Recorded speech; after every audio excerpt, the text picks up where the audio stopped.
everybody, I'm your host Ellen, and welcome to The Perfect Daughter, the podcast where I, a non-perfect daughter, discuss everyday life for teens/kids and everyday life of the world. So in this minisode, we'll be talking about how to balance social life with school life. So this is for anybody who wants to learn about that balance, or if you're in school, it doesn't even matter your age. You can be in college, high school, middle school, elementary school, preschool.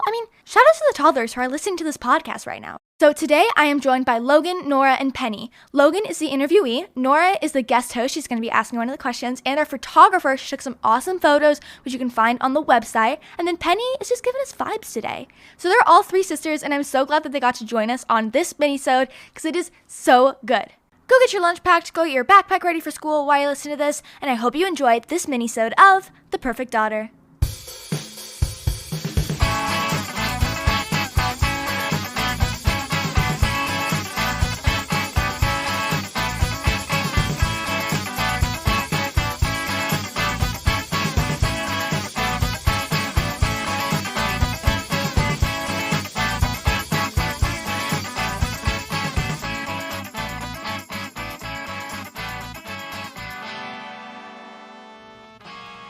Okay, so here we go. So Logan, as you know, is our guest. Nora today is our photographer and our guest host, and Penny is just giving us vibes today. She's sitting in and listening to this amazing podcast. So yeah, let's get right to it. So our first question is asked by Nora, and it is, what is your definition of a social life? Beautiful. My definition of a social life is hanging out with friends and family, on the weekends and after school and stuff. Talking, at school and, after school. And, it's like social life is like the life you have at school other than academics. Yeah, that's a great answer. What helps you balance social life with school? At my school, we have something called advisory, which is basically a homeroom, so it's free time and, you can do whatever you want.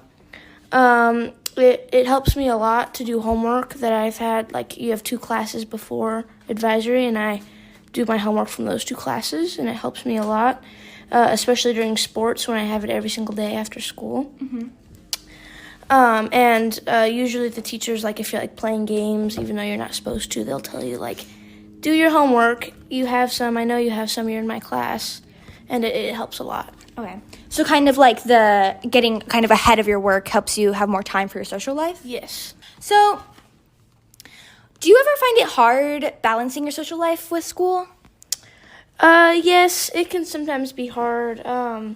Sometimes I forget I have homework, during COVID, and I do it in the morning or during dinner time and family time, which is supposed to be social time with my family and bonding, and I had to work on that last year and the year before. Mm-hmm. I had to be able to hang out because of homework. I couldn't be able to hang out sometimes. Yeah. Because of homework, and I wasn't able to do it, and I really need to get better at that. Mm-hmm. But yeah, it's pretty tricky. it is very tricky. Yeah. Hard to balance. It's a really difficult balance, just having that social life. You want to have a good, strong social life, right? But you want to stay on top of your studies and all of that.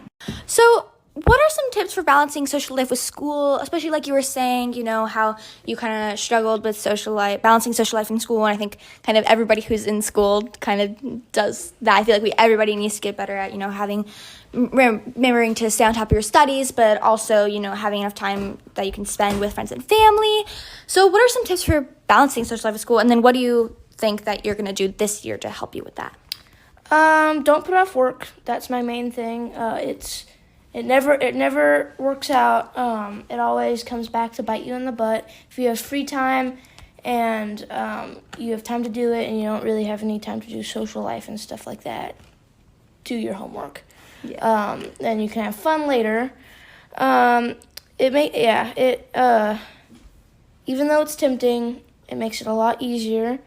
Try to avoid drama best you can, because it can often really affect your academics, if you have drama during lunch or something right before a class. Yeah.